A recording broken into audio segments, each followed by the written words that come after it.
Bom dia, cadê esse povo?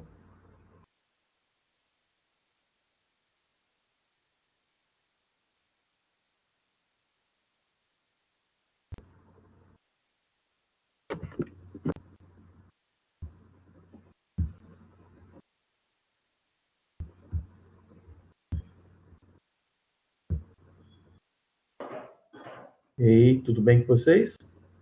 Dia. Bom dia, bom dia, acabei de acordar. E aí, lindos, como é que vocês estão? Preparados para 3 aulas de história? De novo, de De novo, novo, de novo. de novo. Ah, mas pensa pelo lado bom. Não tem lado bom.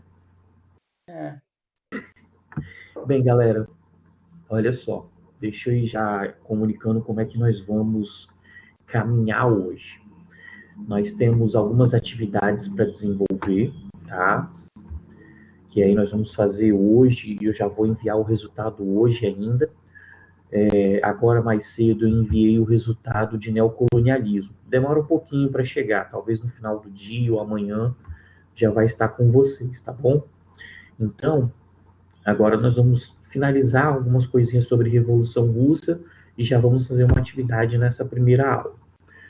Depois nós vamos falar um pouquinho sobre crise de 29, finalizando crise de 29, vamos fazer uma outra atividade, beleza?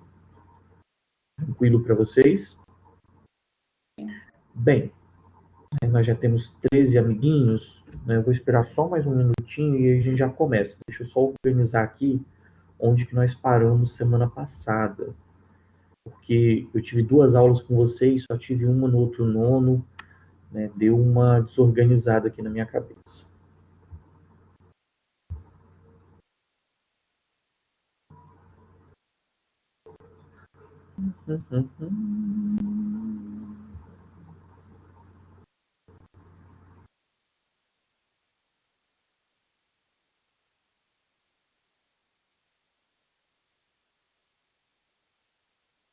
Isso, eu vou começar daqui porque aí nós já finalizamos e fazemos a atividade a tempo.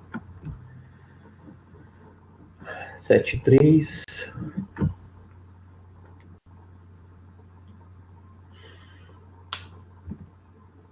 Vamos lá.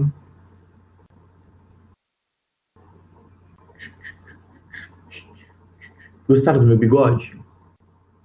Que bonitão, né?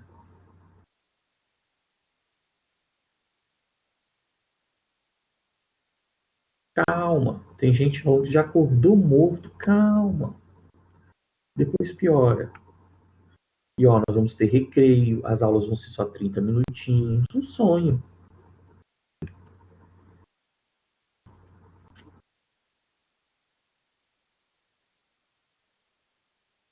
Vamos lá, eu acho que não vai chegar mais ninguém, não. Tinha 14, depois caiu para 13 de novo. Bem, olha só, vamos lá. Finalizando a nossa revisão aqui sobre Revolução Russa, né? Então, o seguinte, inclusive, antes de falar de Revolução Russa, vale a pena comentar que na semana que vem nós vamos ter novidades sobre a avaliação de vocês, né? Nós tivemos algumas reuniões essa semana e acredito que a partir da semana que vem, ou ainda hoje, né, vocês recebam aí um informativo dessas avaliações. E essas atividades que nós vamos estar fazendo, a de neocolonialismo e as duas de hoje, vão pontuar para vocês para fechar o trimestre, beleza? Então, vamos nós. A NEP, né? A NEP, como nós já havíamos comentado semana passada, a NEP foi uma demonstração de que os bolcheviques sabiam que a revolução havia acontecido antes do necessário, beleza? Então, lembram que eu falei com vocês? Marxistas, marxilianos, né? Os marxistas, os bolcheviques, queriam a tomada imediata do poder e o estabelecimento de uma ditadura do proletariado. Já os mencheviques, marxilianos, eles queriam que o capitalismo se desenvolvesse para assim surgir as contradições e o estabelecimento do socialismo, tá bom? A NEP, ela surgiu então para tentar corrigir essa lacuna. Como a Rússia ainda não havia desenvolvido o seu capitalismo da forma a qual se esperava. Ai, desculpa, gente. falaram de sono aí, eu acho que eu peguei esse bichinho. Mas, como a Rússia não havia desenvolvido o capitalismo da forma, né, como se esperava, a NEP veio corrigir essa situação. Alguns setores da economia, os setores que não eram vitais, como o setor do comércio, permaneceram na iniciativa privada, permaneceram no capitalismo, beleza? Então, existia um pouquinho de capitalismo dentro da Rússia socialista, beleza? Então, a NEP, a nova política econômica, surgiu justamente para tentar resolver essa questão, né, do desenvolvimento do capitalismo na Rússia, tá bom? Bem, avançando mais um pouquinho, né, vamos lá. Então, o Estado socialista construído na Rússia, e aí aqueles que conseguiram ler o livro, né, o Revolução dos Bichos, eu tive um probleminha porque o Google Drive não autorizou eu ficar enviando livro, né, você vai ter que baixar sozinho mesmo, mas o Revolução dos Bichos, ele faz uma crítica à Revolução muito interessante. Então, esse controle que o Estado tinha sobre a questão financeira, sobre as indústrias, sobre a população, principalmente, né, acabaram fazendo com que a população russa, aqueles sovietes que apoiaram Lenin, fossem explorados da mesma forma ou de uma forma até mais agressiva do que na fase do czarismo. Então, para uma população normal, para o habitante normal da Rússia, não houve diferença na exploração que ele sofria do czarismo para o socialismo. Beleza? Então, avançando mais um pouquinho nessa ideia aqui, né, da Revolução Russa.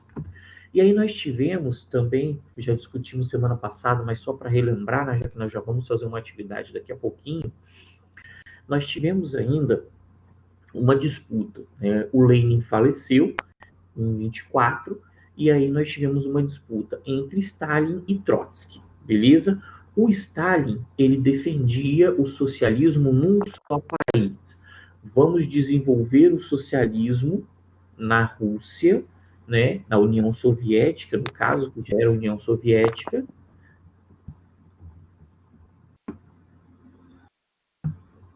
Só um minutinho aqui, que eu acho que alguém esqueceu e está com o microfone aberto. Vitor, fecha o seu microfone, fazendo favor, que está fazendo um barulho chato aqui.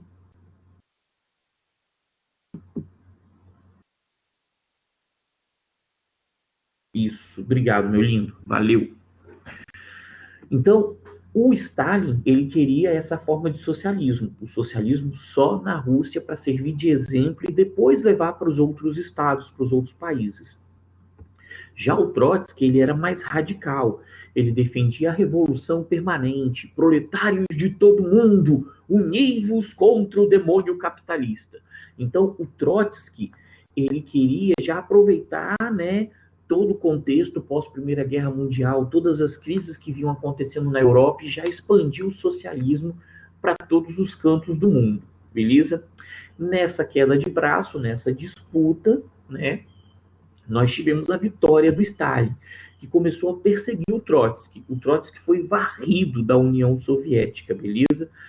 Foi uma perseguição ferrenha, não só ao Trotsky, mas aos seus seguidores, os trotskistas, beleza? O Trotsky, depois de ter sido expulso do partido, né, ter sido construído um monte de mentiras, um monte de inverdades sobre o Trotsky, ele acabou se exilando. Ele acabou fugindo da União Soviética em 29 e foi assassinado no México em 1940. Provavelmente, né, muitos falam sobre isso, né, a mando do próprio Stalin, né? Esse senhorzinho aqui embaixo no nosso estádio, no nosso slide, né? O Ramon Mercader, ele assassinou o Trotsky. O Trotsky foi morto a golpes de picareta, né? Coitado, sofreu pra caramba até falecer. Belezinha? Então, vamos prosseguindo aqui na nossa vida. Consolidação do socialismo stalinista. Beleza? que nós estamos falando nessa questão aí para amarrar e fechar isso e já fazer a nossa primeira atividade de hoje? Bem, nós tivemos a ditadura stalinista, o regime totalitário de extrema esquerda, beleza? Esse stalinismo, ele foi baseado na questão de um certo desenvolvimento econômico, mas esse desenvolvimento econômico pautado numa forte exploração e perseguição sobre o povo, beleza?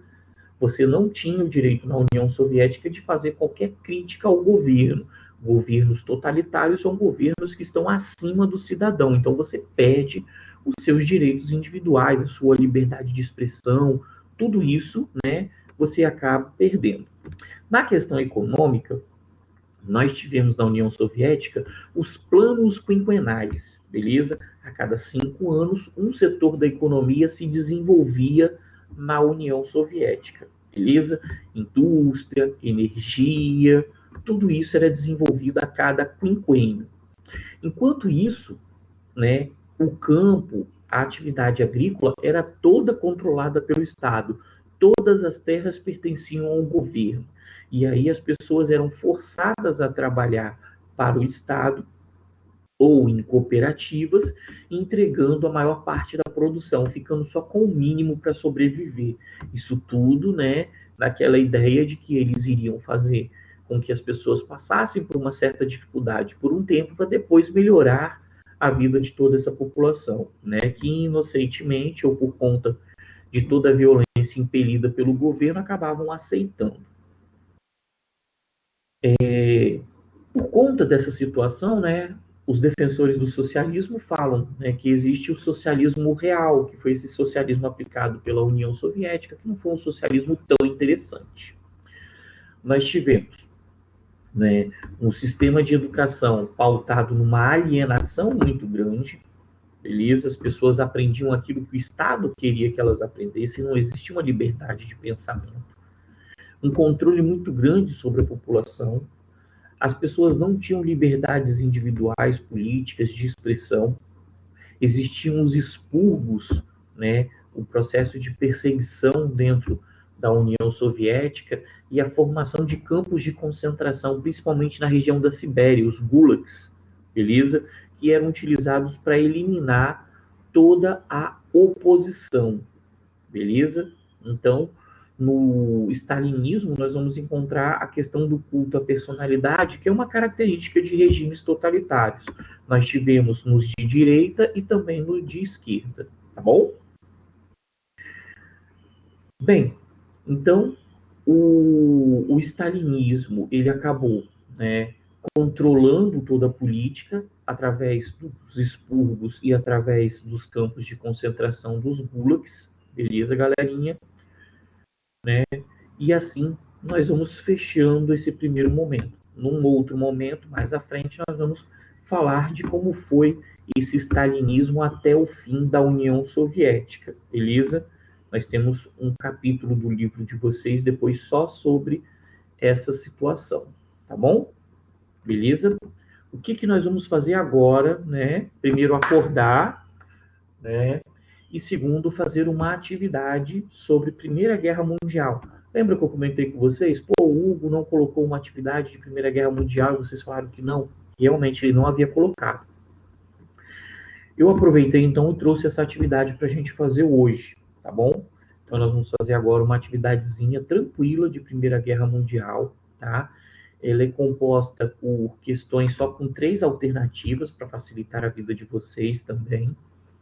E para a gente, né, começar a pontuar, nós podemos utilizar essas notas como atividade diversificada, né? Eu acredito que até segunda-feira nós vamos ter uma dimensão disso. Vamos começar logo, porque eu acredito que com 15 minutinhos nós terminamos essa atividade e fechamos essa nossa primeira aulinha. Vai o link aí para vocês, tá? Respondam com calma, mas respondam todas as questões. Não esqueçam do nome completo, porque se tiver mais coleguinhas com o mesmo nome, e de colocar o e-mail, porque o resultado volta pelo e-mail, tá bom? Um abraço e vamos fazendo essa atividade. Eu vou desligar meu microfone agora por enquanto para não atrapalhar vocês durante a atividade.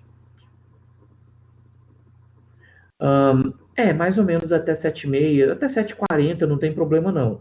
Eu só vou fechar essa atividade depois, né? Então, por enquanto, vocês podem ficar com ela aberta e respondendo. Mas a ideia é que com 15, 20 minutos vocês consigam responder. A próxima aula de vocês é só 7h50. Eu estou só aproveitando o tempo, tá bom? Se tiver dúvida, pode jogar aqui no chat ou abrir o microfone e falar comigo, tá bom?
Tudo tranquilo, jovens? Estão conseguindo responder? Vocês estão muito quietinhos, vocês estão dormindo, hein?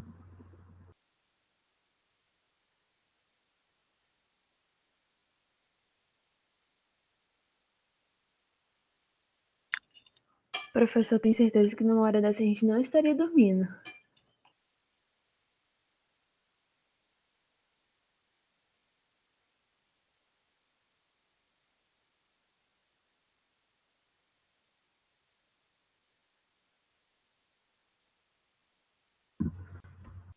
Obrigado, Lívia. O Lucas também já enviou, valeu. Vão enviando aí.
Ei, lindos, olha só, vocês podem continuar fazendo aí por enquanto. Eu vou fechar aqui, né, essa primeira aula para poder organizar a aula do nono B, tá bom? Até daqui a pouquinho, beleza? A gente conversa mais sobre os colegas que não tiveram na aula e a gente resolve cada caso, né? Às vezes o colega não está na aula porque está com um problema de internet ou porque teve uma outra dificuldade. Aí a gente tem que analisar essas situações, tá bom? Eu vou fechando aqui, depois eu vou pedir para editarem a parte que eu dei de aula para vocês e colocar no YouTube para vocês assistirem mais tarde, tá bom? Um abraço para todo mundo, até daqui a pouquinho, tá bom? Tchau, tchau.